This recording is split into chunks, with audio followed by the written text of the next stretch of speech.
Chapter name is excretory product and their elimination. Animals की body में बहुत सारे केमिकल्स प्रेजेंट होते हैं, जैसे ammonia, urea, uric acid, carbon dioxide, water and कुछ आयन प्रेजेंट होते हैं, जैसे sodium ion, potassium ion, chloride ion, phosphate ion and sulphate ion. ये आयन हमारी बॉडी में बहुत सारी केमिकल रिएक्शंस होती हैं, उन रिएक्शंस को हम मेटाबॉलिक रिएक्शंस कहते हैं। ये आयन उन रिएक्शन से आते हैं, ठीक है, या तो मेटाबॉलिक रिएक्शन एक्टिविटीज़ से आते हैं या एक्सेस इंजेक्शन, या हम बहुत ज़्यादा मात्रा में वो चीज़ ले लेते हैं, जैसे वाटर जितनी हमारी बॉडी को ज़रूरत है उससे ज़्यादा मात्रा में ले लेते हैं, जैसे हम कहते हैं एक्सेस इंजेक्शन। या तो ये मेटाबॉलिक एक्टिविटीज़ से आते हैं या एक्सेस इंजेक्शन से आते हैं, ठीक है। हमें इनको बॉडी से बाहर निकालना बहुत ज़रूरी होता है। या तो हम टोटली निकालें, जैसे पानी को हम टोटली तो निकाल नहीं सकते क्योंकि हमारी बॉडी को पानी की ज़रूरत है, ठीक है, तो हम पानी थोड़ा बाहर निकाल देते हैं, ठीक है। इन केमिकल्स को बाहर निकालना बहुत ज़रूरी होता है, क्योंकि ये अगर ज़्यादा मात्रा में होते हैं तो ये हमारी बॉडी को हार्म पहुंचाते हैं, ठीक है। तो इन केमिकल्स को बॉडी से बाहर निकालना ही क्या कहलाता है? एक्सक्रीशन, ठीक है। इन केमिकल्स को बॉडी से बाहर निकालना ही एक्सक्रीशन कहलाता है। इस चैप्टर में हम इसी एक्सक्रीशन के बारे में पढ़ेंगे, ठीक है। The substance have to be removed totally और पार्शियली, या तो इनको पूरी तरीके से निकालें या थोड़ा निकालें, ठीक है। जैसे इसमें जैसे अमोनिया हो गया, यूरिया हो गया, अमोनिया, यूरिया, यूरिक एसिड, ये कौन से केमिकल्स हैं? ये हैं नाइट्रोजनस वेस्ट, क्योंकि इनमें नाइट्रोजन प्रेजेंट होता है, इनमें नाइट्रोजन प्रेजेंट होता है, इसलिए हम क्या कहते हैं? Nitrogenous waste, ammonia, urea and uric acid. इस चैप्टर में हमें इन नाइट्रोजनस वेस्ट के बारे में पढ़ना है, ठीक है। अब in ammonia, urea, uric acid में अमोनिया बहुत ज़्यादा टॉक्सिक होता है। अमोनिया इज मोस्ट टॉक्सिक, सबसे ज़्यादा टॉक्सिक कौन सा होता है? अमोनिया। उसके बाद सबसे कम टॉक्सिक होता है, सबसे कम टॉक्सिक कौन सा होता है? Uric acid. Uric acid least toxic, ठीक है। अगर हम अमोनिया को एक्सक्रीट करेंगे तो क्या कहलाएगा? अमोनोटेलिज्म। अमोनिया का एक्सक्रीशन कहलाता है अमोनोटेलिज्म। और जो एनिमल अमोनिया का एक्सक्रीशन करते हैं उसे कहते हैं अमोनोटेलिक एनिमल, अमोनोटेलिक एनिमल, ठीक है। जैसे हो गई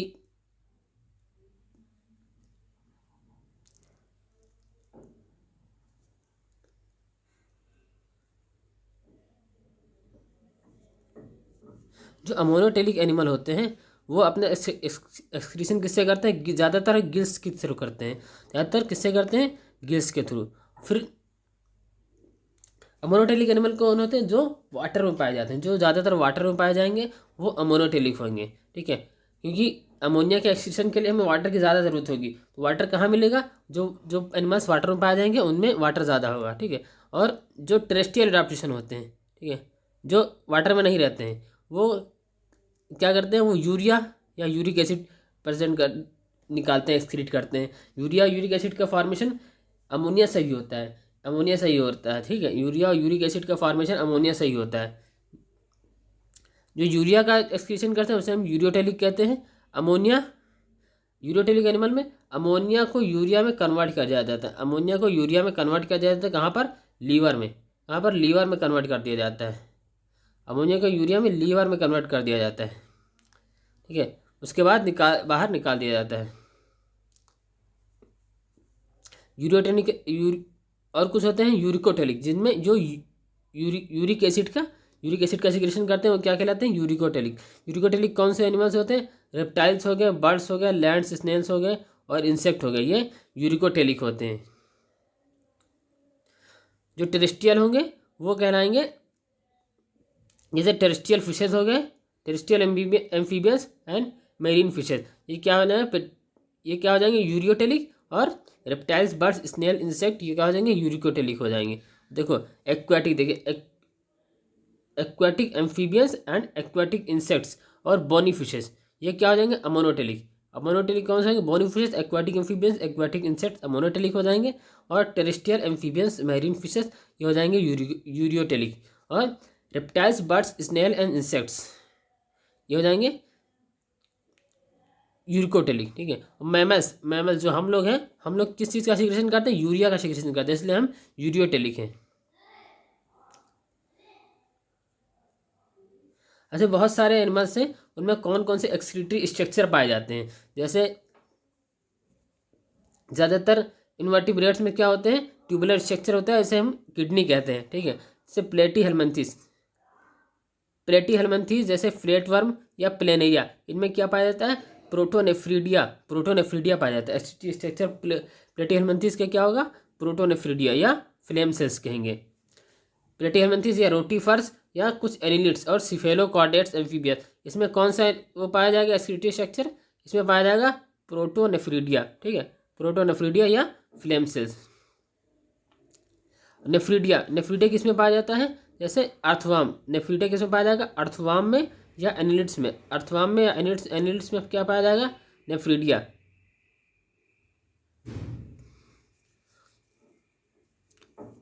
इंसेक्ट में जो एक्सक्रीटरी स्ट्रक्चर होता है इंसेक्ट में होता है मालपीजियन ट्यूबुस। इंसेक्ट में कौन सा होता है एक्सक्रीटरी स्ट्रक्चर? मालपीजियन ट्यूबुस, ठीक है। एंटीनल ग्लैंड कहाँ किसके लिए प्रेजेंट? क्रस्टेशियन लाइक प्रॉन में क्या पाया जाता है? एंटीनल ग्लैंड कहाँ पाया जाएगा? प्रॉन में, या ग्रीन एंटीनल ग्लैंड को हम ग्रीन ग्लैंड भी कहते हैं। अब हम ह्यूमन एक्सक्रीटरी सिस्टम की बात करते हैं। ह्यूमन एक्सक्रीटरी सिस्टम चार चीज़ों से मिलकर बना होता है। पहला है किडनी, एक पेयर ऑफ किडनी, दो किडनी होती है तो इसको एक पेयर कहेंगे। वन पेयर ऑफ यूरेटर्स और यूरिनरी ब्लेडर एंड यूरेथ्रा। ये देखिए फिगर समझिए। अगर हम फिगर की बात करें तो ये जो है ये क्या हो जाएगा? किडनी हो गई, ठीक है। और ये जो है ये क्या कहला रहे हैं? यूरेटर्स, ये कहला रहे हैं यूरेटर्स। और इसको क्या कह रहे हैं? Urinary bladder. और ये पार्ट है ये कहला रहा है यूरेथ्रा, ये पहला कहला रहा है यूरेथ्रा। तो कितने चार पार्ट हो गए? एक पेयर किडनी होगी, एक पेयर यूरेटर्स हो गए, और एक यूरिनरी ब्लेडर और एक यूरेथ्रा, ठीक है। किडनी का कलर कैसा होता है? किडनी का कलर रेडिश ब्राउन कलर का होता है। शेप होती है bean shape, reddish brown bean shape. कहाँ पर सिचुएटेड होती? लास्ट थोरैसिक, इसकी पोजीशन लास्ट थोरैसिक से थर्ड नंबर तक। लास्ट थोरैसिक वर्टिब्री से थर्ड नंबर। लास्ट थोरैसिक मतलब थोरैसिक 12, लास्ट थोरैसिक होती है 12 नंबर की, ठीक है। T12 से L3 तक, ठीक है। ईच किडनी एक एडल्ट की किडनी कितनी लेंथ होती है? 10 to 12 सेंटीमीटर, और विथ होती है 5 to 7 सेंटीमीटर, और 2 to 3 सेंटीमीटर इसकी थिकनेस होती है, ठीक है। इस एक किडनी का वेट कितना होता है? 120 to 170 ग्राम। एक किडनी का वेट होता है 120 to 170 ग्राम। जैसे ये किडनी है, देखिए ये किडनी के यहाँ पर ये जो ब्लड वेसल्स यहाँ पर जा रही है, ये दोनों है ब्लड वेसल्स। एक है ये आर्टरी होगी, एक वेन हो गया, ठीक है। ये यहाँ पर जो जा रही है, यहाँ पर इस जगह जहाँ पर इंटर कर रही है, यहाँ पर एक नोज पाया जा रहा है। इस तरह से किडनी इस तरह से है, इस तरह से ये किडनी होगी। इसका ये जो पोर्शन है, ये पोर्शन क्या कहला रहा है? ये कहलाता है, देखिए, kidney is a notch scarred concave surface of the kidney, इसका नोच स्कार्ड हाइलम। ये पोर्शन कहला रहा है हाइलम। देखिए यहाँ पर हाइलम लिखा होगा, इस पोर्शन को हम क्या कहेंगे? हाइलम, ठीक है। इसको हम कहेंगे हाइलम।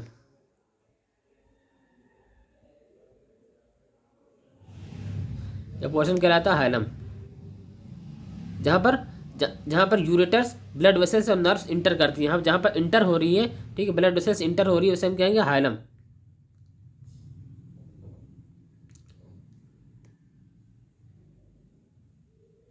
इस पोर्शन को हम कह रहे हैं हाइलम।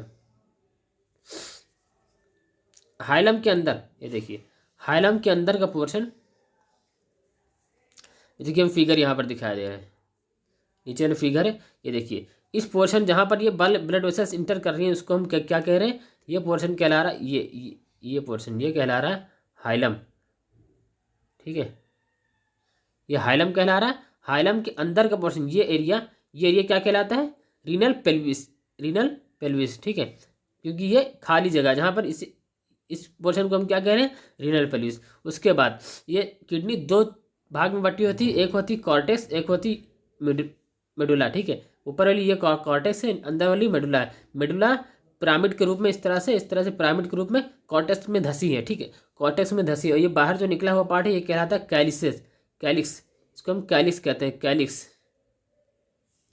ये कहलाता है कैलिक्स। इसलिए ये देखिए यहाँ पर लिखा हुआ है, ये कैलिक्स कहलाता है, ठीक है।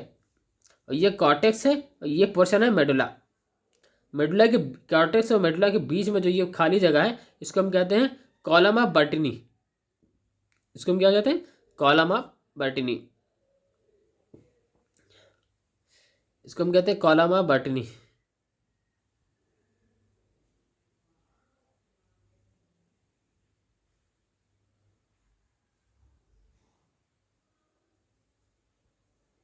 इसका कॉलम ऑफ बर्टनी, ठीक है। और इसके ऊपर एक लेयर होती है, इसे हम क्या कहते हैं? रीनल,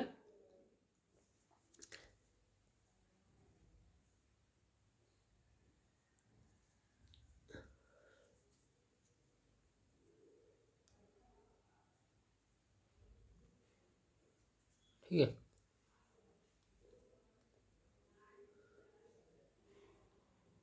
इसको हम रीनल कैप्सूल कहते हैं। ये देखिए यहाँ पर लिखा हुआ है renal capsule, it is called renal capsule. तो ये पूरा किडनी का स्ट्रक्चर हो गया। ये देखिए ये हाइलम हो गया, उसके अंदर जो ब्रॉड फनल टाइप स्ट्रक्चर, इसको हम क्या बताएं? इसे हम कहते हैं रीनल पेल्विस, रीनल पेल्विस कह दिए। उसके अंदर जो ये हैं, ये इनको हम क्या कहेंगे? कैलिक्स, इनको हम कहेंगे कैलिक्स। ये पोर्शन क्या कहलाता है? कैलिक्स, जो अंदर निकला हुआ है, ठीक है, इसको हम कैलिक्स कहते हैं। ये कहलाता है कैलिस, कैलिसेस, ये कैलिक्स, ठीक है। Outer layer of kidney has not card capsule, tough capsule inside the kidney there is two zones, दो जोन होते हैं, एक होता है कॉर्टेक्स और एक होता है मेडुला, ठीक है, cortex medulla. Medulla divided into few conical masses कहते हैं मेडुलरी पिरामिड, इसका क्या कहते हैं? मेडुलरी पिरामिड, जो कैलिक्स में धसे हुए होते हैं, ठीक है, कैलिक्स में धसे हुए इसलिए हम के मेडुलरी पिरामिड कह रहे हैं। Cortex exchange in between the, इनके बीच में जो कॉर्टेक्स होता है इसे हम क्या कहते हैं? Column of Bertini. ये देखिए मेडुला के, मेडुलरी पिरामिड के बीच में जो जगह है उसे हम कहते हैं रीनल कॉलम या कॉलम ऑफ बर्टनी, ठीक है, रीनल कॉलम को हम कॉलम ऑफ बर्टनी भी कहते हैं। ईच किडनी हेड, एक किडनी में लगभग 1 मिलियन नेफ्रॉन पाए जाते हैं, 1 मिलियन नेफ्रॉन पाए। नेफ्रॉन क्या होते हैं? ट्यूबुलर स्ट्रक्चर होते हैं। इसे हम फंक्शनल और स्ट्रक्चरल यूनिट भी कहते हैं, ठीक है। नेफ्रॉन फंक्शनल एंड स्ट्रक्चर, जैसे यहाँ पर सिर्फ स्ट्रक्चर लिखा हुआ, पर ये फंक्शनल यूनिट भी होते हैं, क्योंकि जो किडनी का काम होता है वो नेफ्रॉन का काम होता है, नेफ्रॉन का काम ही किडनी का काम कहलाता है, इसलिए कहते हैं फंक्शनल यूनिट, ठीक है। जैसे हम क्या कहते हैं? किडनी क्या करता है? ब्लड का फिल्ट्रेशन करके यूरिन का फॉर्मेशन करता है, वो काम नेफ्रॉन करता है इसके अंदर, ठीक है। इसे हम फंक्शनल एंड स्ट्रक्चरल यूनिट भी कहते हैं। देखिए अब नेफ्रॉन के दो पार्ट होते हैं, नेफ्रॉन दो पार्ट से मिलकर बना होता है, एक होता है ग्लोमेरुलस, दूसरा होता है रीनल ट्यूब्यूल, ठीक है। ग्लोमेरुलस क्या कहलाता है? एक टफ्ट कैपिलरीज, ब्लड कैपिलरीज का एक गुच्छा होता है, टफ्ट मतलब गुच्छा, ठीक है, ब्लड कैपिलरीज का गुच्छा होता है जो दो पार्ट से मिलकर बना, एक होता है एफरेंट आर्टीरियोल और दूसरा होता है efferent arteriole, and efferent arteriole. Afferent arteriole किसकी ब्रांच होती है? एफरेंट आर्टीरियोल रीनल आर्टरी की ब्रांच होती है। रीनल आर्टरी जो ब्लड हमारी किडनी को लेके आ रहा है, जो ब्लड वेसल्स हमारी किडनी में ब्लड लेके आ रहा है उसे हम क्या कहते हैं? रीनल आर्टरी, ठीक है। ये रीनल आर्टरी का पार्ट होता है एफरेंट आर्टीरियोल, ठीक है, रीनल आर्टरी का पार्ट होता है। इफरेंट आर्टीरियोल हमारी किडनी से ब्लड वापस लेके जा रहा है, तो ये रीनल वेन का पार्ट होता है, ये रीनल वेन का पार्ट होता है efferent arteriole. Renal capsule, renal tubule begins with the double ward cup like structure. अब जैसे ये देखिए, ये मैं बता देता हूँ, ये स्ट्रक्चर कहलाता है नेफ्रॉन, ठीक है, ये है नेफ्रॉन। नेफ्रॉन का ये जो रेड वाले पार्ट है, ये इसे कहते हैं, ये जो पार्ट है ये इसे कहलाता है ग्लोमेरुलस। ये जो गुच्छा बना हुआ है यहाँ पर, ये एफरेंट आर्टीरियल हो गया, ब्लड हमारी किडनी को लेके आ रहा है, ये एफरेंट आर्टीरियल हो गया। ये किसका पार्ट है? रीनल आर्टरी का पार्ट है, ठीक है, ये रीनल आर्टरी का पार्ट। और यहाँ पर ये ग्लोमेरुलस है, ये जो बीच के कप वाले पार्ट के अंदर है ये कहलाता है ग्लोमेरुलस। और फिर ये पार्ट कहलाता है, ये इफरेंट आर्टीरियल, ये पार्ट है इफरेंट आर्टीरियल है ये। और फिर ये जो येलो कलर से ये पूरा कहलाता है रीनल ट्यूब्यूल। जो येलो कलर से पूरा रीनल ट्यूब्यूल कहलाता है, ये कहलाता है ग्लोमेरुलस। कप के अंदर है जो, ठीक है, ग्लोमेरुलस। ये एफरेंट आर्टरियोल हो गया, एफरेंट आर्टरियोल हो गया। कप जो ये कप तक का पोर्शन, इतना इतना पोर्शन, ये जो इतना पोर्शन हो गया, ये कहलाता है बोमन कैप्सूल। ये जो सिर्फ कप तक का पोर्शन, ये कहलाता है बोमन कैप्सूल।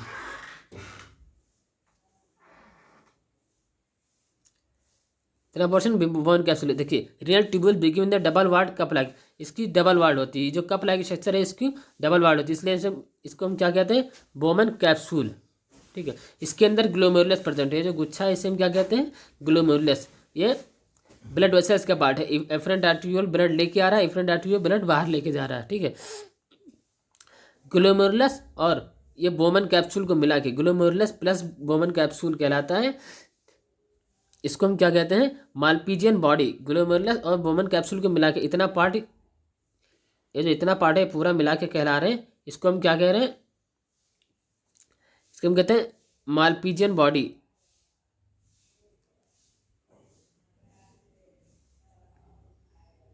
इसको मालपीजियन बॉडी कह रहे हैं। ठीक है, ये कहलाता है मालपीजियन बॉडी या रीनल कॉर्पसेस कहते हैं। मालपीजियन बॉडी या रीनल कॉर्पसेस कहते हैं। Tubule continues further to form highly coiled network. अब ये जो पोर्शन है हाईली क्वाइल्ड मतलब बहुत ज़्यादा मुड़ा हुआ, बहुत ज़्यादा मुड़ा हुआ। ये देखिए ये वाला पोर्शन, ये पोर्शन कहलाता है पीसीटी। इतना पोर्शन ये कहलाएगा पीसीटी, प्रॉक्सिमल कन्वोल्यूटेड ट्यूब। इसको हम क्या कहते हैं, प्रॉक्सिमल कन्वोल्यूटेड ट्यूब या पीसीटी कहते हैं।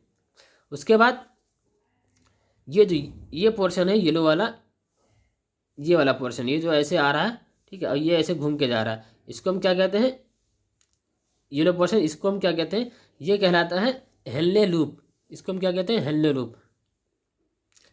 देखिए हेयर पिन शेप, इसका शेप कैसा होता है, हेलने लूप का शेप कैसा होता है, पूछा जाता है हेलने लूप का शेप कैसा होता है, हेयर पिन शेप। ठीक है, सेम हेलने लूप कहते हैं। उसके बाद इसकी 2 लिम्ब होती है, एक होता है असेंडिंग लिम्ब, एक descending limbs. Ascending limbs continued another high quad. ये देखिए इसके बाद एक और हाईली क्वाड पोर्शन होता है, ये वाला पोर्शन। ये पोर्शन क्या कहलाएगा, DCT, digital convoluted tube, DCT. इसको हम डीसीटी भी कहते हैं। ये डीसीटी हो गया। और ये वाला पोर्शन ये पीसीटी, इसको हम क्या कहते हैं, पीसीटी। ठीक है, प्रॉक्सिमल मतलब पहले वाला, डीसीटी मतलब दूर वाला, डिजिटल। ठीक है, ये हो गया डीसीटी।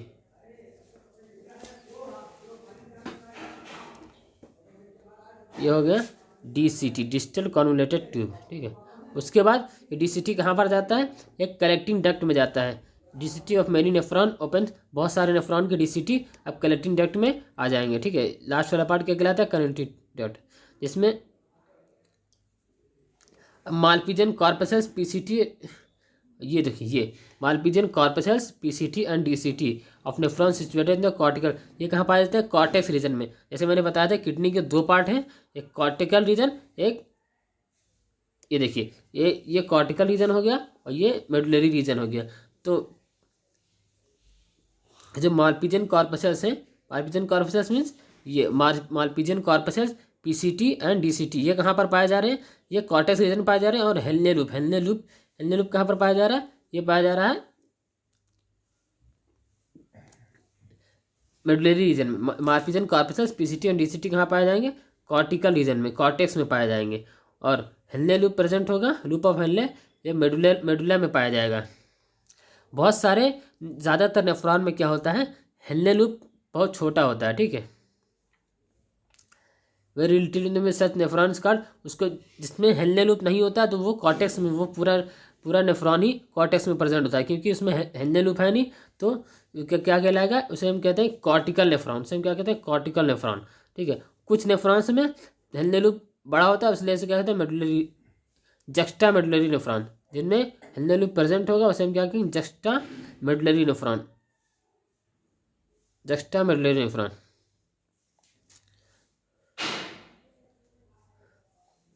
इफरेंट आर्टिक्यूल, देखिए अब इसकी बात करते हैं। ये देखिए इफरेंट आर्टिक्यूल जब रिटर्न होता है किडनी से, नेफ्रॉन से, तो रिटर्न होते हुए ये ट्यूबुलर पार्ट से इस तरह से इसे उलझ जाता है, इससे इस तरह से लिपटा हुआ होता है, इससे लिपट के वापस जाता है इस तरह से, ऐसे ही देखिए जा रहा है। ठीक ठीक है, इस तरह से लिपट कर जाता है। देखिए इससे लिपटा हुआ ऐसे होकर ऐसे इधर से जा रहा है, ठीक है। इसे हम क्या कहते हैं, वासा रेक्टा। जो ये वाला पार्ट होता है, जो हिलने लूप से लिपटा हुआ, उसे हम क्या कहते हैं, वासा रेक्टा। ये पोर्शन कहलाता है वासा रेक्टा, वासा रेक्टा कहलाता है। ये किसका पार्ट है, इफरेंट आर्टीरियोल का पार्ट है। ये इफरेंट आर्टीरियोल का पार्ट है, इसे हम वासा रेक्टा कहते हैं। जिनमें जिनमें हेलने लूप नहीं प्रेजेंट होगा, उसमें वासा रेक्टा भी नहीं प्रेजेंट होगी, ठीक है। वासा रेक्टा भी प्रेजेंट नहीं होगी। देखिए efferent arteriole emerging from glomerulus capillaries network around the renal tubules called peritubular capillaries. पहला रन थ्रू हेलने loop is called vasa recta. Vasa recta is absent in highly reduced cortical nephron. Cortical nephron में vasa रेक्टा नहीं होती, क्योंकि उसमें हेलने loop ही नहीं, तो किसके अराउंड ये घूमेगी, ठीक है। अब हम बात करते हैं यूरिन फॉर्मेशन की। यूरिन फॉर्मेशन 3 स्टेप में होता है। First is called glomerular filtration, ठीक है, और दूसरा रीअब्जॉर्प्शन एंड सिक्रीशन। 3 स्टेप होते हैं, glomerular filtration, reabsorption and secretion. ये नेफ्रॉन के अलग अलग पार्ट में होते हैं। पहला स्टेप है यूरिन फॉर्मेशन का, ग्लोमेरुलर फिल्ट्रेशन। ग्लोमेरुलर नाम से ही पता चल रहा है कि फिल्ट्रेशन किस में होगा, ग्लोमेरुलस में। ग्लोमेरुलस में क्या होता है, ब्लड फ्लो करता है, ठीक है। ये इसमें ब्लड फ्लो करता है, तो इसमें क्या होगा, ब्लड का फिल्ट्रेशन होगा। ब्लड का फिल्ट्रेशन होगा किसके द्वारा, ग्लोमेरुलस के द्वारा, ठीक है। फिल्ट्रेशन ऑफ ब्लड, ये देखिए लिया, filtration of blood which is carried out by the glomerulus is called glomerular filtration, ठीक है। ऑन एन एवरेज कितना ब्लड का फिल्ट्रेशन होता है, 1100 से 1200 ml blood in filtered by the पर किडनी इन 1 मिनट, ठीक है। 1 मिनट में लगभग 1100 से 1200 ml ब्लड फिल्टर होता है, ठीक है।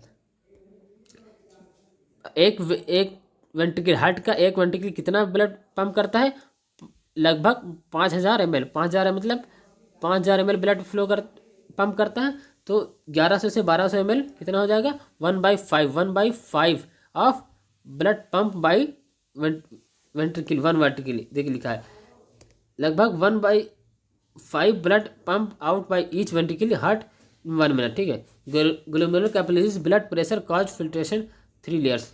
देखिए जो फिल्ट्रेशन होता है 3 लेयर में होता है। फिल्ट्रेशन जैसे के लिए 3 लेयर होती है, फिल्ट्रेशन के लिए 3 लेयर होती है। एक होती है जैसे ब्लड कैपिलरीज, ये ब्लड कैपिलरीज होगी, अरे यार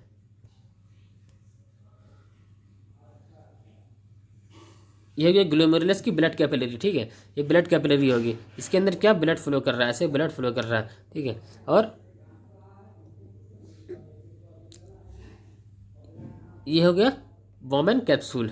ये क्या हो गया, वोमेन कैप्सूल, ठीक है। ये वोमेन कैप्सूल हो गया, ठीक है। इसमें से ब्लड फ्लो फिल्टर होके किस में आएगा, जो फिल्टर होके इसमें गिरता है उसे हम क्या कहते हैं, फिल्ट्रेट। उसे हम कहते हैं फिल्ट्रेट। इसके अंदर जो आता है उसे हम क्या कहते हैं, फिल्ट्रेट। इसे हम फिल्ट्रेट कहते हैं, ठीक है। एक इसकी जो लास्ट लेयर होती है ग्लोमेरुलस की, जो नीचे वाली लेयर होती है, इसे हम कहते हैं एंडोथीलियम। देखिए endothelium of glomerular blood vessels. 3 layer में से पहली लेयर कौन सी होगी, एंडोथीलियम। पहली लेयर ये होगी, पहली लेयर एंडोथीलियम होगी। उसके बाद नेक्स्ट लेयर, इसके बीच में एक लेयर होती है, इसके बीच में एक लेयर प्रेजेंट होती है, इसे हम कहते हैं बेसमेंट मेम्ब्रेन। इसे हम क्या कहते हैं, बेसमेंट मेम्ब्रेन, ठीक है। Basement membrane in between the 2 layers. और तीसरी लेयर्स क्या होती है, वोमेन कैप्सूल की पहली लेयर। ऊपर वाली लेयर को क्या कहते हैं, वोमेन कैप्सूल की पहली लेयर क्या होगी, ये कहलाएगी एपिथीलियम ऑफ वोमेन कैप्सूल। ये 3 लेयर होंगी, ठीक है। इन 3 लेयर से होके ब्लड पंप फिल्टर होके इसमें होके जाएगा, ठीक है। और जो वोमेन कैप्सूल की पहली लेयर होती है, इसे एपिथीलियम ऑफ वोमेन कैप्सूल, ये एपिथीलियम है। इसकी जो सेल्स होती हैं इस तरह से प्रेजेंट होती है, ऐसे ऐसे, ठीक है, दूर दूर प्रेजेंट होती हैं। इन सेल्स को हम क्या कहलाते हैं, पोडोसाइट्स। ये देखिए एपिथीलियम ऑफ वोमेन कैप्सूल, ये वोमेन कैप्सूल की एपिथीलियम है, ये कहलाती है पोडोसाइट्स, ठीक है। ये कहलाती है पोडोसाइट्स। पोडोसाइट्स के बीच में देखिए इन सेल्स के बीच में कुछ जगह है, ठीक है। ये जगह स्पेस इसलिए है कि ये जो फिल्ट्रेट है, फिल्ट्रेट आसानी से इसमें वोमेन कैप्सूल से होकर रीनल ट्यूब्यूल में जाके पीसीटी और ईसीटी में होकर जा सके, ठीक है। और जिसमें जो फिल्ट्रेट होता है, फिल्ट्रेट क्या होता है, फिल्ट्रेट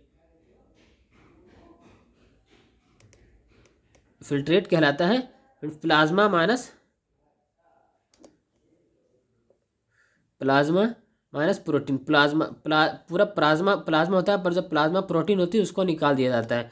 प्लाज्मा प्रोटीन में से अगर प्रोटीन निकाल दो तो पूरा फिल्ट्रेट कहलाता है। ठीक है, फिल्ट्रेट क्या हो जाएगा, प्लाज्मा माइनस प्रोटीन। प्लाज्मा में से प्रोटीन को निकाल दो तो पूरा फिल्ट्रेट बचता है। ये देखिए, फिल्ट्रेट क्या, प्लाज्मा एक्सेप्ट प्रोटीन। प्लाज्मा में से प्रोटीन को निकाल दो तो क्या कहलाता है, फिल्ट्रेट। इसलिए इसे हम क्या कहते हैं, अल्ट्रा फिल्ट्रेशन। ये जो स्पेस होता है इसके अंदर, जो स्पेस होता है इसको हम क्या कहते हैं, स्लिट पोर। इस स्पेस को हम कहते हैं स्लिट पोर। स्पेस को हम कहते हैं स्लिट पोर। ठीक है,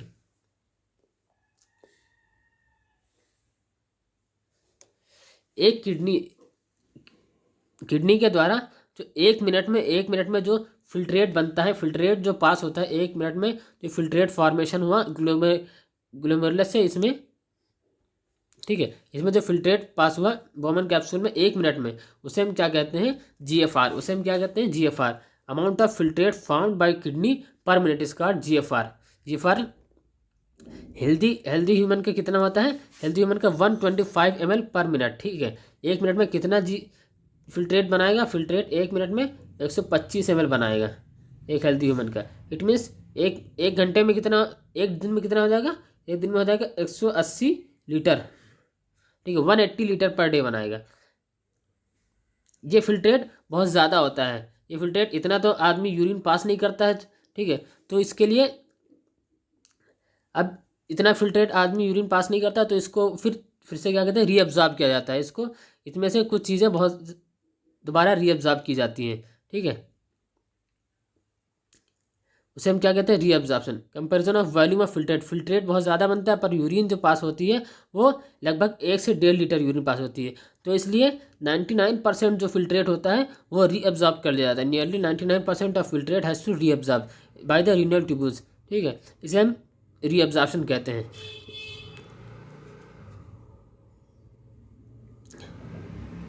जैसे बहुत सारे सब्सटेंस जैसे ग्लूकोज हो गया, अमीनो एसिड हो गया, सोडियम होगा, ये सब दोबारा से रीअब्जॉर्ब कर लिया जाता है। ठीक है, रीअब्जॉर्प्शन ऑफ वाटर भी होता है। ठीक है, इनका रीअब्जॉर्प्शन एक्टिवली होता है, पर वाटर का रीअब्जॉर्प्शन पैसिवली होता है। ठीक है, during formation tubular cells secret substance, और कुछ सब्सटेंस दोबारा से यूरिन में मिलते हैं, दोबारा से सीक्रेट होते हैं, उसे हम सीक्रेशन कहते हैं। दोबारा से मिलाए जाते हैं उसे हम सीक्रेशन कहते हैं। जैसे सोडियम आयन, हाइड्रोजन आयन और पोटेशियम आयन, अमोनिया को दोबारा से मिलाया जाता है, उसे हम सीक्रेशन कहते हैं। ठीक है, इसमें सीक्रेशन हो गया, रीअब्जॉर्प्शन हो गया। ठीक है, जीएफआर को किडनी के पास एक इनबिल्ट मैकेनिज्म होती है जो जीएफआर को बढ़ा सकती है, जीएफआर को बढ़ा या घटा भी सकती है। ठीक है, जैसे हमारी बॉडी में सेल्स पाए जाते हैं, बहुत सारे सेल्स, जो हम कहते हैं जस्टा ग्लोमेरुलर एपरेटस। ठीक है, juxta glomerular apparatus sensitive region होता है, जो सेल के मॉडिफिकेशन जो होता है। ये कहाँ, जो सेल की मॉडिफिकेशन किसकी होती है, डीसीटी और एफरेंट आर्टेरियोल मिलकर बनाते हैं। ठीक है, अगर जीएफआर जैसे कम हो गया, अगर जीएफआर कम हो गया तो ये जो जस्टा ग्लोमेरुलर सेल्स है, ये सेल्स एक्टिवेट हो जाती हैं, और ये किसका सिक्रेशन कहते हैं, रेनिन। एक एंजाइम होता है, इसे रेनिन कहते हैं। रेनिन का सिक्रेशन करेंगी। ठीक है, रेनिन के सिक्रेशन से क्या होगा, जीएफआर बढ़ जाएगा। ग्लोमेरुलस में जो ब्लड फ्लो हो रहा है, ग्लोमेरुलस का ब्लड फ्लो बढ़ जाएगा। ठीक है, जिससे जीएफआर फिर से नॉर्मल आ जाएगा। अगर जीएफआर कम होता है, अगर जीएफआर कम होता है तो क्या करती है, JG cells, juxta glomerulus cells, जो किस में बनी होती है, डीसीटी और एफरेंट आर्टेरियोल में बनी होती है। ठीक है, ये क्या करती है, ये हार्मोन के सीक्रेट करती है, इसे क्या कहते हैं, इसे हम कहते हैं रेनिन। रेनिन का सिक्रेशन करती है। ये देखिए, रेनिन का सिक्रेशन करती है। रेनिन क्या करता है, ग्लोमेरुलस में ब्लड का फ्लो बढ़ा देता है। ब्लड का फ्लो बढ़ने से जीएफआर नॉर्मल हो जाता है। हम पीसीटी और डीसीटी, ये ट्यूबुलर पार्ट का हम फंक्शन पढ़ते हैं। सबसे पहले हम पीसीटी की बात करते हैं। पीसीटी, इसमें इसकी जो सेल्स होती हैं वो कैसी होती हैं, क्यूबॉइडल सेल्स होती हैं, ब्रश बॉर्डर इसके जैसे ये सेल्स होगी, इसके ऊपर ब्रश टाइप के ऐसे बने होते हैं, इसलिए इसे हम कहते हैं ब्रश बॉर्डर सेल्स। ठीक है, इसलिए इसे हम ब्रश बॉर्डर सेल्स कह रहे हैं।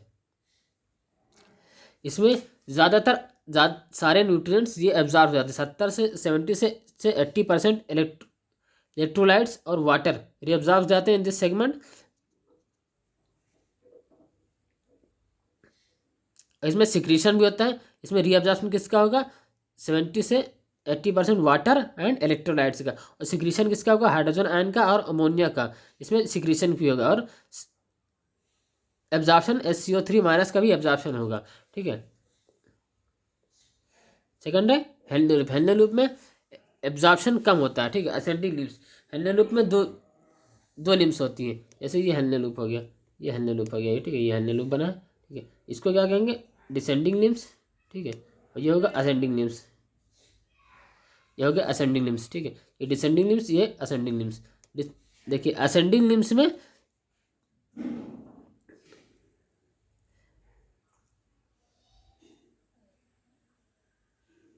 ये जो है वाटर के लिए परमेबल होता है। मतलब परमेबल मीन्स कि वाटर को क्रॉस करने की जगह देता है। इट मीन्स ये डिसेंडिंग लिम्स जो है, डिसेंडिंग लिम्स वाटर को क्रॉस करने की जगह देता है, पर और किसी इलेक्ट्रोलाइट्स को जगह नहीं देगा। ठीक है, क्रॉस करने की।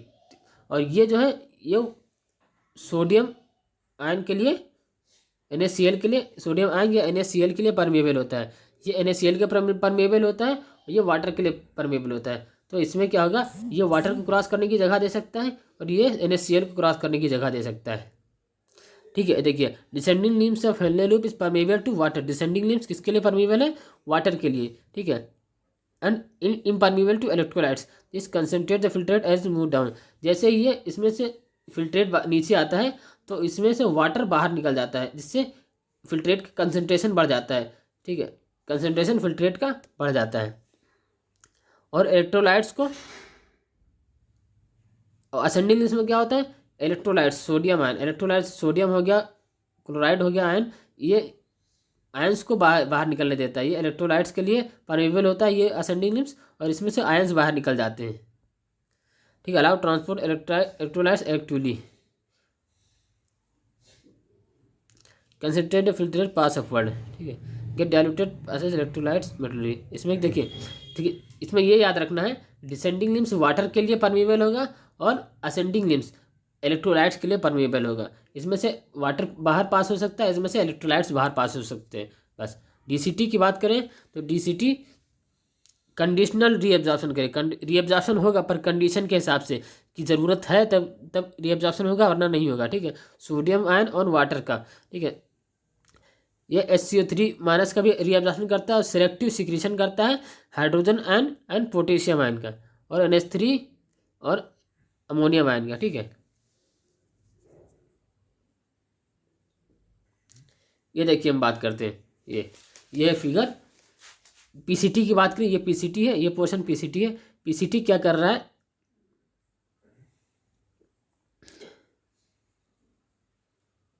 SCO3- आयन का सिक्रीशन कर रहा है।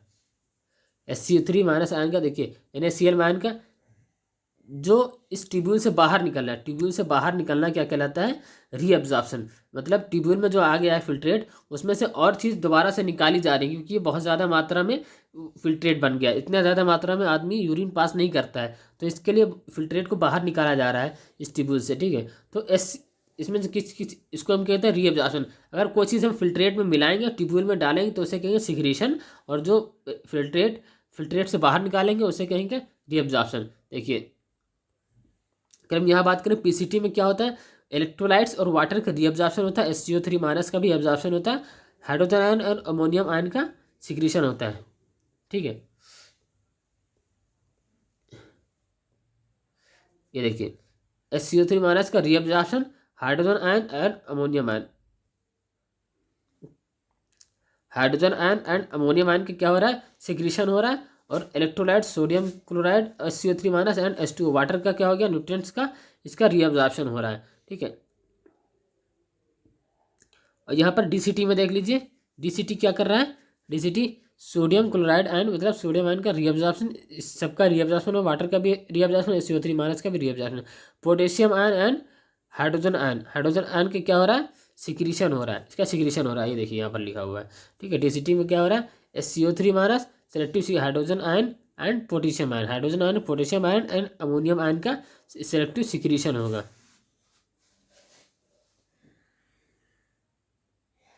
डिस्क्रिप्शन हो रहा है, ये देखिए।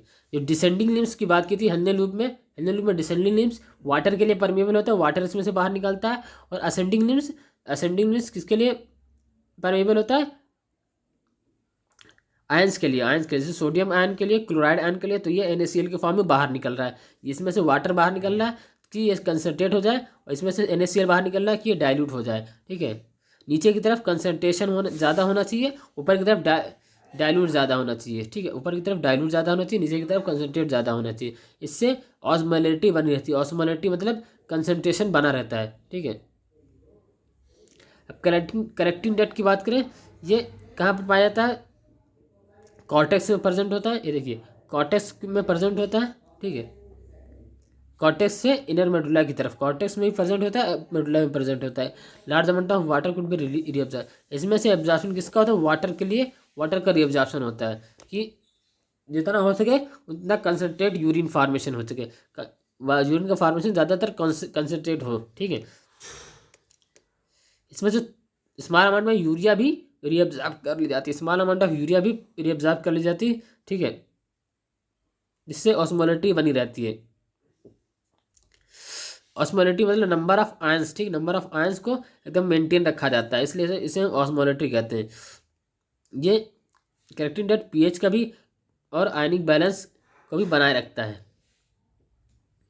और सिलेक्टिव सिक्रीशन अगर ज़रूरत होती है, सिलेक्टिव सिक्रीशन मतलब ज़रूरत के हिसाब से हाइड्रोजन आयन, पोटेशियम आयन का भी सिक्रीशन ये कर देता है, ठीक है। अब अगर हम फिल्ट्रेट को, जब हम कंसनट्रेट की हम बात कर रहे हैं कि कंसनट्रेट किया जाता है, फिल्ट्रेट को H2O और NaCl किस तरह से कंसनट्रेट किया जाता है, वो हम मैकेनिज्म पढ़ने जा रहे हैं, ठीक है। मैमल्स के पास जो मैमल्स होते हैं उनमें एक मैकेनिज्म होती है, उसे हम क्या कहते हैं, वो मैकेनिज्म कहलाती है काउंटर करंट मैकेनिज्म, ठीक है। वो मैकेनिज्म कहलाती है काउंटर करंट मैकेनिज्म, जिससे ये देखिए काउंटर करंट मैकेनिज्म, जिससे यूरिन को हम कंसनट्रेट कर सकते हैं। यूरिन को कंसनट्रेट करने के लिए एक मैकेनिज्म होती है मैमल्स के पास, जिसे हम काउंटर करंट मैकेनिज्म कहते हैं, ठीक है। ये है काउंटर करंट मैकेनिज्म का फिगर, समझिए इसको। जैसे ये हो गई हेल्ने लूप, ठीक है, ये हेल्ने लूप है, हेल्ने लूप, और ये हो गई वासा रेक्टा। वासा रेक्टा कैसी होती है, हेल्ने लूप में इस तरह से लिपटी हुई होती है। इसमें देखिए वासा रेक्टा में ब्लड फ्लो करता है, वासा रेक्टा में ब्लड फ्लो कर रहा है, इसमें क्या हो रहा है, फिल्ट्रेट फ्लो कर रहा है, इसमें फिल्ट्रेट फ्लो कर रहा है। इसकी ऑस्मोलैरिटी हमेशा बना के रखनी है, मतलब ऑस्मोलैरिटी मतलब ऊपर जो है 300 मिली ऑस्मोल पर लीटर बनाना है, ऊपर 300 मिली ऑस्मोल होना चाहिए, नीचे 1200 मिली ऑस्मोल होना चाहिए, मिली ऑस्मोल पर लीटर, ठीक है। मतलब इसका कंसंट्रेशन ऊपर 300 होना चाहिए, इसका यहाँ पर ये समझिए कंसंट्रेशन ऊपर 300 कंसंट्रेशन होना चाहिए, नीचे 1200 कंसंट्रेशन होना चाहिए। 1200 मतलब नीचे की तरफ जो फिल्ट्रेट होगा वो ज़्यादा कंसंट्रेट होना चाहिए, और ऊपर की तरफ जो फिल्ट्रेट होगा वो ज़्यादा डाइल्यूट होना चाहिए, ठीक है। तो ऊपर की तरफ जैसे फिल्ट्रेट फार्मेशन हुआ, और ये वासा रेक्टा है, वासा रेक्टा ये वाली इसमें ऐसे लिपटी हुई होती है, ठीक है। ये वाली इसमें लिपटी हुई होती है ऐसे ऐसे, और ये वाला पोर्शन इसमें लिपटा हुआ होता है, इस तरह से ऐसे लिपटा हुआ होता है, ठीक है। तो अब हम बताते हैं कि किस तरह से एक मैकेनिज्म चलती है। ऊपर की तरफ कंसंट्रेट रखना है 300, ठीक है। अब देखिए इसमें से ब्लड फ्लो हो रहा है, इसमें से ब्लड फ्लो हो रहा है, ठीक है। ये जो असेंडिंग लिम्स है हेल्ने लूप की, ये हेल्ने लूप की असेंडिंग लिम्स है, ये किसके लिए वो है, परमेबल है आयंस के लिए, सोडियम क्लोराइड आयंस के लिए, ठीक है। तो ये क्या करता है, NaCl बाहर निकाल देता है। NaCl बाहर निकालेगा, जैसे यहाँ पर 1200 है, ठीक है, यहाँ पर कितना है 1200 ऑस्मोल, इसमें ज़्यादा कंसनट्रेट है। अगर हम नमक के घोल में से, अगर हम नमक को निकाल लें, नमक और वाटर के घोल में से, पानी के घोल में से अगर हम नमक को निकाल लें तो क्या बचेगा, वाटर क्या हो जाएगा, डाइल्यूट हो जाएगा, ठीक है। वाटर सिर्फ डाइल्यूट बचेगा, ठीक है। तो यहाँ पर डाइल्यूट होता जा रहा है, देखिए ऊपर से यहाँ जब ये इसमें से फिल्ट्रेट ऊपर की तरफ फ्लो करेगा, इसमें जब फिल्ट्रेट ऊपर की तरफ फ्लो करेगा ऐसे, तो इसमें जब NaCl बाहर निकाल लेंगे, नमक बाहर निकाल लेंगे, तो क्या बचेगा, इसमें सिर्फ वाटर वाटर बचेगा। तो ये क्या हो जाएगा, ये कंसनट्रेशन कम हो जाएगा। तो यहाँ पर क्या बचेगा, सिर्फ वाटर बचेगा। इसे हम क्या कहेंगे, ये हो जाएगा डाइल्यूट, ये डाइल्यूट हो जाएगा। तो ऊपर कंसंट्रेशन कम हो जाएगी, 300 200, देखिए ऊपर कंसंट्रेशन कम होती जा रही है। अब ये चला गया इसके जो बीच की जगह है, जहाँ पर कोई ना वासा रेक्टा है ना ही हेल्ने लूप है, जहाँ पर बीच की जगह, ऐसे हम क्या कहते हैं, इंटरस्टिशियल स्पेस। ठीक है, इंटरस्टिशियल स्पेस, यहाँ पर NaCl प्रेजेंट हो गया। अब ये NaCl किस में चला जाएगा, इसमें, ये NaCl इसमें, क्योंकि इसमें नीचे की तरफ फ्लो हो रहा है, इसमें देखिए ब्लड नीचे की तरफ फ्लो हो रहा है। यहाँ पर 300 है, यहाँ पर 300 क्या कहते हैं कंसंट्रेशन है, इसको हम कंसंट्रेशन समझिए, इसके कंसंट्रेशन 300 और नीचे की तरफ 1200 करना है। ठीक है, इसमें से NaCl गया, यहाँ पर तो डाइल्यूट है तो 300 है, तो इसमें से नमक जो NaCl इसमें से आया, ये हेल्ने लूप में पहुँच गया, हेल्ने लूप में पहुँच गया, हेल्ने लूप में नहीं, ये वासा रेक्टा में इस तरह से इधर पहुँच गया, ये वासा रेक्टा में ऐसे क्रॉस कर गया, इसमें से नमक निकला, इसमें क्रॉस कर गया, क्योंकि ये एक दूसरे से लिपटी हुई है, ऐसे लिपटी हुई है, तो इसमें से निकल के इसमें क्रॉस कर गया। ठीक है, हेल्ने लूप से निकल के वासा रेक्टा में क्रॉस कर गया। वासा रेक्टा में ब्लड नीचे की तरफ फ्लो कर रहा है, नीचे की तरफ कितना हो जाएगा, जब NaCl इसमें क्रॉस करेगा तो कंसंट्रेशन बढ़ जाएगा, इसमें कंसंट्रेशन बढ़ जाएगा, और फिर जब ऊपर की तरफ आएगा, ऊपर की तरफ आएगा, तो इसमें देखिए हेल्ने लूप में देखिए ये अब क्या करें, डाइल्यूट होना चाह रहा है, डाइल्यूट होने के लिए क्या करेगा, वाटर को रिलीज कर देगा, ये क्या करेगा, वाटर को रिलीज कर देगा ऐसे। ठीक है, ये वाटर को रिलीज करता है, इधर वाटर को रिलीज करता है, वाटर को रिलीज कर, क्योंकि असेंडिंग डिसेंडिंग लिम्स क्या है, हेल्ने लूप की डिसेंडिंग लिम्स ये वाटर के लिए परमेबल है, वाटर के लिए परमेबल है, तो वाटर को रिलीज करेगा। वाटर को जब, जैसे नमक और पानी के घोल में से अगर हम वाटर को निकालें तो क्या बचेगा, नमक, वो ज़्यादा कंसनट्रेटेड होगा, तो नीचे की तरफ जब फिल्ट्रेट आएगा तो कंसनट्रेशन बढ़ता जाएगा। ठीक है, इसमें से देखिए वाटर निकाले तो कंसनट्रेशन बढ़ गया, फिर इसमें से नमक निकाले तो क्या होगा, फिर डाइल्यूट हो गया। ठीक है, वाटर बचा। ठीक है, तो ये क्या हो गया, इसमें तो ऑस्मोलेटिव बनी रही, 300 से 1200 हो गया। इसमें क्या करते हैं, डिसेंडिंग लिम्स NaCl को एब्जॉर्ब कर लेता है, तो क्या कहता है 1200 ml, 1200 हो जाता है यहाँ पर कंसनट्रेशन, और फिर जब ऊपर की तरफ जाता है तो NaCl को बाहर निकाल देता है। NaCl को देखिए सिक्रीट करे दे रहा है, NaCl को सिक्रीट करे दे रहा है, सिक्रीट नहीं, रीअब्जॉर्ब कर दे रहा है, बाहर की तरफ निकाल दे रहा है। ठीक है, बाहर की तरफ निकाल देता है, तो ये क्या कहलाता है, यहाँ पर ऑस्मोलेटिव यहाँ पर 300 हो जाती है, 300 मिली ऑस्मोल, 300 मिली ऑस्मोल यहाँ पर डाइल्यूट हो जाएगा। ठीक है, तो 300 मिली ऑस्मोल हो जाएगी, तो इससे क्या हुआ, ऑस्मोलेटिव बनी रहती है।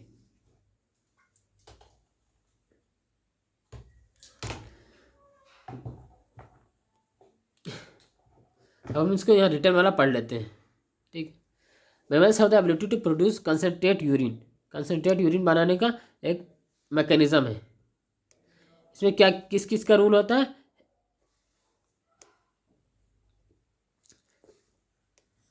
इसमें दो चीज़ रोल प्ले करती है, एक होता है हेल्ने लूप और दूसरा होता है वासा रेक्टा। ठीक है, flow of filtrate to the two limbs in opposite direction. देखिए हेल्ने लूप में,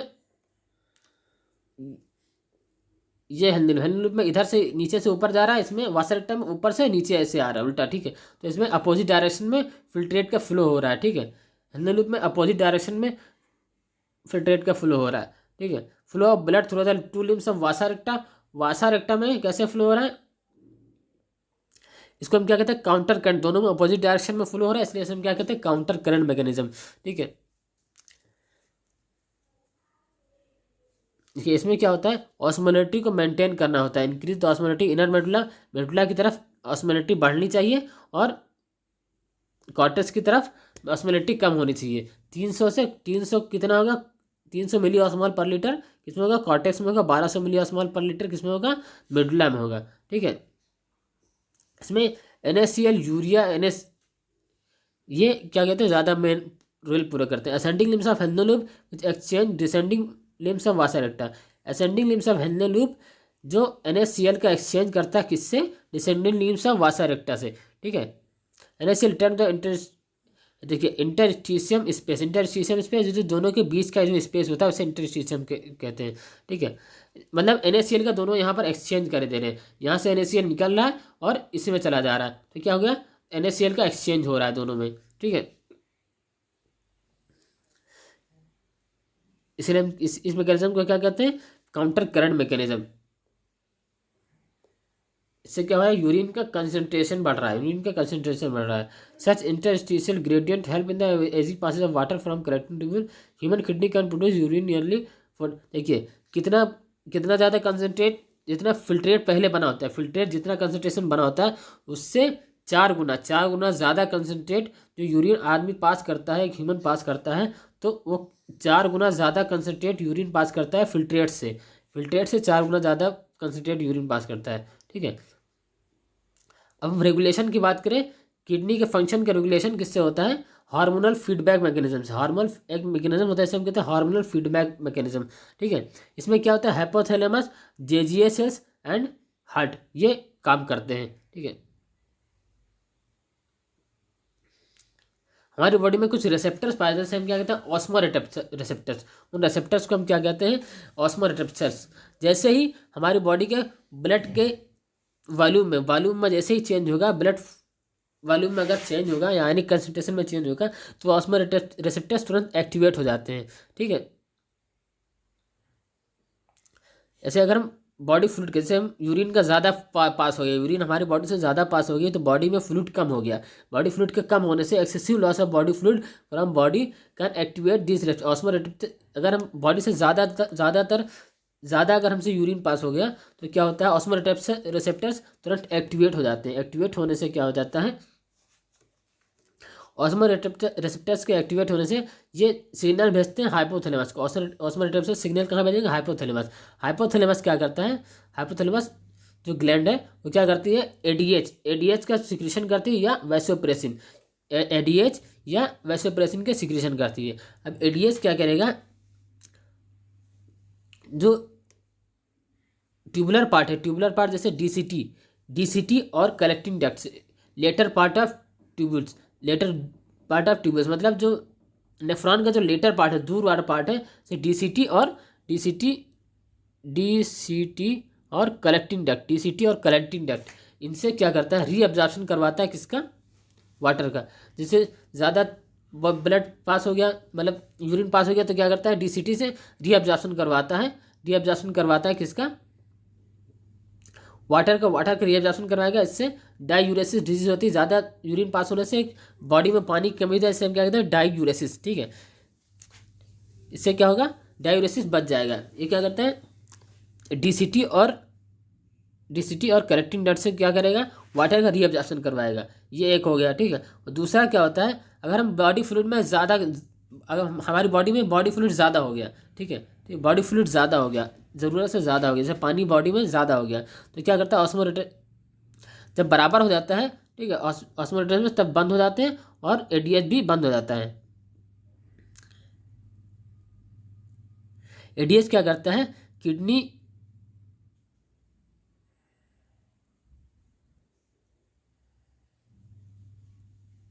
increase in the blood pressure, increase in the, अगर जैसे हमारी बॉडी में पानी की कमी हो रही है, तो क्या करता है, पानी अगर ज़्यादा हो गया, तो क्या करता है, ये इंक्रीज द ब्लड प्रेशर को बढ़ा देता है। ब्लड प्रेशर बढ़ाएगा तो ग्लोमेरुलर से ब्लड ज़्यादा फ्लो करेगा, तो फिल्ट्रेट जीएफआर बढ़ जाएगा। अगर जीएफआर हमारी बॉडी में कम हो गया है, जैसे अगर हमारी बॉडी में जीएफआर कम हो गया है, तो एडीएच क्या करता है, एडीएच का एक ये भी काम होता है, अगर जीएफआर कम हो जाए तो वो ब्लड प्रेशर को बढ़ा देता है। इससे ग्लोमेरुलस से जो ब्लड का फ्लो है वो तेज़ी से होता है, उसके ब्लड के फ्लो तेज़ी से होने से हमारा जीएफआर बढ़ जाता है। ठीक है, और हमारी बॉडी में जो जेजी सेल्स पाई जाती हैं, ठीक है, जेजी सेल्स में क्या करती हैं, अगर जीएफआर कम होता है, ठीक है, जीएफआर या ग्लोमेरुलर ब्लड प्रेशर में कमी आती है, तो जेजी सेल्स एक्टिवेट हो जाती है, और एक्टिवेट होकर किस चीज़ का सिक्रेशन करती है, रेनिन का सिक्रेशन करती है। ठीक है, जो हमारी बॉडी में एक हार्मोन पाया जाता है एंजियोटेंसिन को, ठीक है, एंजियोटेंसिन फर्स्ट और एंजियोटेंसिन सेकंड में कन्वर्ट कर देती है। एंजियोटेंसिन सेकंड एक हार्मोन प्रेजेंट होता है एंजियोटेंसिनोजन, ठीक है, इसको ये एक्टिवेट कर देती है, और उसको एंजियोटेंसिन फर्स्ट में और एंजियोटेंसिन सेकंड में कन्वर्ट कर देती है। अब एंजियोटेंसिन सेकंड क्या करता है, ये वासो कॉन्स्ट्रिक्ट होता है। ठीक है, मतलब ब्लड वेसल्स को कॉन्स्ट्रिक्ट करता है, कॉन्स्ट्रिक्ट मतलब दबाता है, जिससे ब्लड प्रेशर बढ़ जाएगा। ठीक है, ग्लोमेरुलर ब्लड प्रेशर बढ़ जाएगा, जिससे जीएफआर भी बढ़ जाएगा। एंजियोटेंसिन सेकंड का क्या काम होता है, एड्रिनल कॉर्टेक्स को, एड्रिनल किडनी के ऊपर जो कॉर्टेक्स होता है एड्रिनल कॉर्टेक्स, उसे उसमें से एल्डोस्टेरॉन हार्मोन का सिक्रेशन कर आता है। एल्डोस्टेरॉन क्या करता है, reabsorption of sodium, sodium ion का रीअब्जॉर्प्शन करेगा और वाटर आयन का रीअब्जॉर्प्शन करेगा, जिससे जीएफआर बढ़ जाएगा। ठीक है, इससे जीएफआर बढ़ जाएगा और ब्लड प्रेशर भी बढ़ जाएगा। इसे हम क्या कहते हैं, रेनिन एंजियोटेंसिन मैकेनिज्म, इसे हम कहते हैं रेनिन एंजियोटेंसिन मैकेनिज्म। ठीक है, रेनिन एंजियोटेंसिन क्यों कहते हैं, क्योंकि जेजी सेल्स किस चीज़ का सिक्रेशन करता है, रेनिन का। रेनिन क्या करता है, एंजियोटेंसिन को एंजियोटेंसिन फर्स्ट और एंजियोटेंसिन सेकंड में कन्वर्ट कर देता है, इसलिए हम क्या कहते हैं, रेनिन एंजियोटेंसिन मैकेनिज्म कहते हैं। अगर एट्रिया से अगर ब्लड फ्लो ज़्यादा हो रहा है, ठीक है, can cause the release of NF, ANF can cause vasodilation. अगर हार्ट के एट्रिया से ब्लड का फ्लो ज़्यादा हो रहा है तो क्या करता है, उससे हार्ट में एक मसल्स पाए जिसे कहते हैं atrial natriuretic factor, ANF. ANF can cause vasodilation, इसे वेसल्स, ब्लड वेसल्स को डायलेट कर देती, डायलेट करती, जिससे ब्लड प्रेशर कम हो जाता है, जिससे ब्लड प्रेशर कम हो जाता है, और blood pressure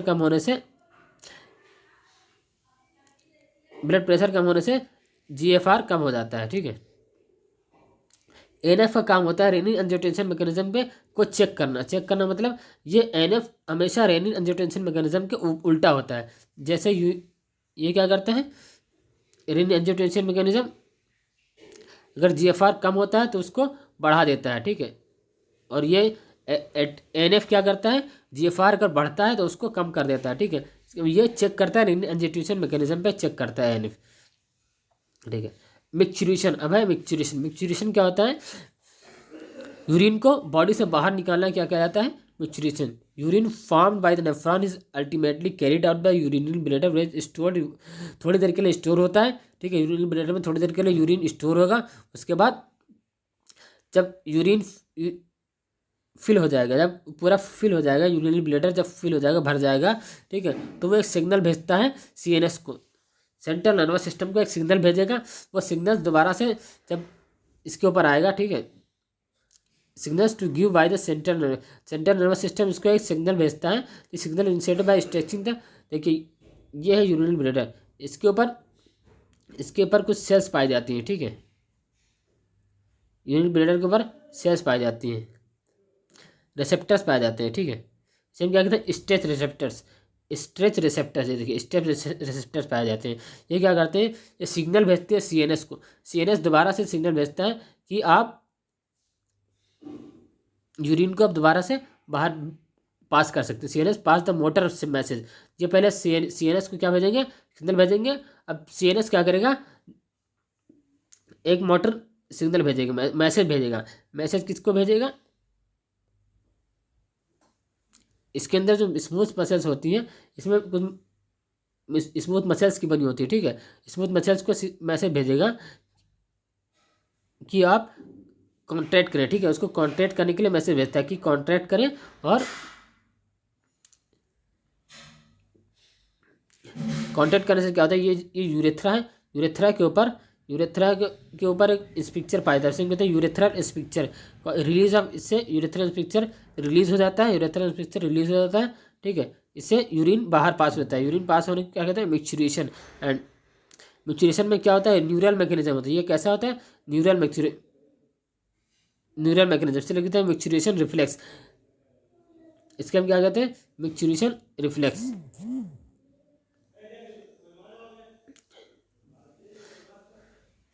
on an adult human excrete on an average 1 से 1.5 litre urine per day pass होता है। ठीक है, यूरिन का कलर कैसा होता है, लाइट येलो कलर और वाटरी फ्लूइड स्लाइटली एसिडिक। इसका पीएच कितना होता है, 6, पीएच 6 होता है, थोड़ा सा एसिडिक होता है।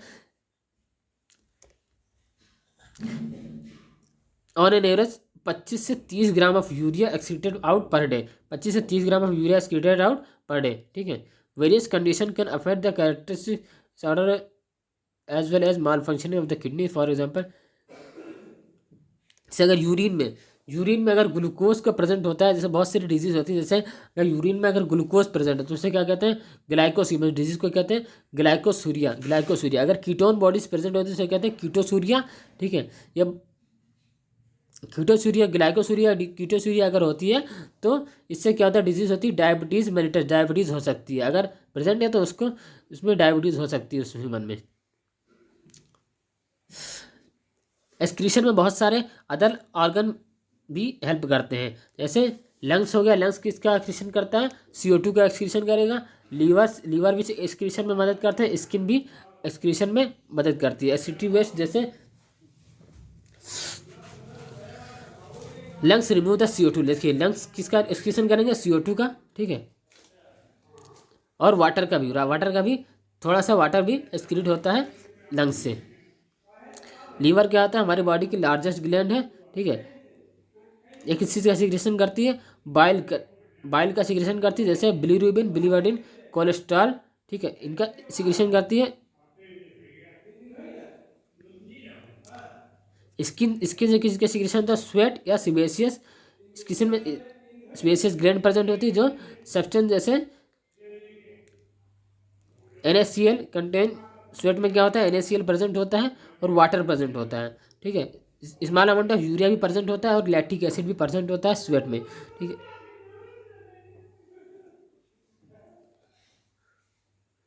Primary function of sweat is to facilitate cooling the body को कूलिंग करने के लिए काम आता है। सिबेशियस ग्लैंड क्या करती है, सब्सटेंस जैसे स्टीरॉल, हाइड्रोकार्बन्स, वैक्स और सीबम का भी सिक्रेशन करती है। हम बात करते हैं डिसऑर्डर ऑफ एक्सक्रीटरी सिस्टम की। अगर किडनी में कोई गड़बड़ी होती है, malfunction of kidney can lead to the accumulation. Kidney में अगर कोई किडनी अगर गड़बड़ हो जाती है, ख़राब हो जाती है, तो उससे क्या होता है, हमारी बॉडी में यूरिन का मात्रा बढ़ जाती है। यूरिन बहुत ज़्यादा मात्रा में इकट्ठा होने लगता है ब्लड में। ठीक है, इस कंडीशन को हम क्या कहते हैं, यूरीमिया। इस कंडीशन को हम कहते हैं यूरीमिया। ठीक है, जो हमारी बॉडी के लिए बहुत ज़्यादा हार्मफुल है। ठीक है, ऐसी पेशेंट से एक प्रोसेस से हम यूरिन को बाहर निकालते हैं, जिसे हम क्या कहते हैं, हीमोडायलिसिस। हीमोडायलिसिस में एक यूनिट होती है, एक सब मशीन होती है, इसे हम क्या कहते हैं, डायलिसिस यूनिट। इसे हम कहते हैं डायलिसिस यूनिट। इसे हम या तो हम आर्टिफिशियल किडनी कहते हैं। इससे हम यूरिन को बॉडी के यूरिन को बाहर निकाला जाता है। इसमें क्या होता है, कोई आर्टरी से ब्लड को बाहर निकाला जाएगा। और ठीक है, आर्टरी से ब्लड को बाहर निकाला जाएगा और उसमें क्या होता है, एंटीकोगुलेंट लगा दिया जाता है। एंटीकोगुलेंट मतलब हेपारिन, जैसे जिससे ब्लड बाहर निकालने से जमे ना। ठीक है, एंटीकोगुलेंट को लगा दिया जाता है। ठीक है, और ये जो डायलिसिस यूनिट होती है, इसमें एक इस तरह से सिलोफेन की एक ट्यूब होती है, इस तरह से ट्यूब होती है। इसके अंदर फ्लूइड भरा होता है। इसके अंदर एक फ्लूइड भरा होता है, surrounded by the fluid, same dialysis fluid कहते हैं। हैविंग सेम सिलोफेन ट्यूब के अंदर फ्लूइड भरा होता है, सेम क्या कहते हैं, फ्लूइड भरा होता है। ये फ्लूइड कैसे होता है, प्लाज्मा। ये प्लाज्मा जैसे होता है पर इसमें नाइट्रोजनस वेस्ट नहीं होता है। प्लाज्मा जैसे होता है और सेम, पर उसमें नाइट्रोजनस वेस्ट नहीं होता है। ठीक है, इसके देखिए, ये हो गया सिलोफेन ट्यूब। ठीक है, इसके अंदर ये इधर तरफ ये फ्लूइड भरा हुआ है। ठीक है, ये फ्लूइड भरा हुआ है। ये कौन सा, प्लाज्मा में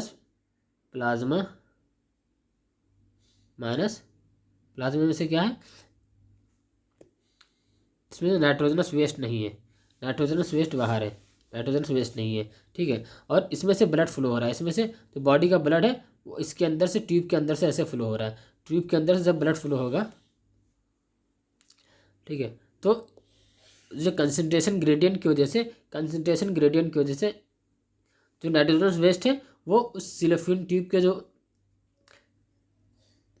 के अंदर, ये जो जैसे ये है, इसके अंदर से ऐसे ब्लड, यहाँ से ब्लड फ्लो हो रहा है, यहाँ पर है डायलिसिस फ्लूइड में क्या है, नाइट्रोजन वेस्ट नहीं। तो इस ब्लड में से नाइट्रोजन वेस्ट कंसंट्रेशन ग्रेडियंट की वजह से बाहर निकल जाएगा। इससे बाहर निकल जाएगा। ठीक है, इससे बाहर निकल जाएगा। Nitrogen waste absent in the dialysis unit, substance freely move out there by clearing blood. ठीक है, ब्लड को क्लियर कर दिया जाता है, पंप दोबारा से बैक पंप कर लिया जाता है उसमें वेन में दोबारा से इसमें एंटी हिपेरिन डाल दिया जाता है, एंटी हिपेरिन डाल दिया जाता है, उसके बाद उसको दोबारा से वेन में डाल दिया जाता है। ठीक है, इससे क्या होता है, ब्लड में से नाइट्रोजन वेस्ट बाहर निकल जाता है। ठीक है, एक और ऑप्शन है ऐसे डिजीज वालों के लिए कि किडनी का ट्रांसप्लांट कर लिया जाए। ठीक है, किडनी का ट्रांसप्लांट कर लिया, दूसरी किडनी लगा दी जाए।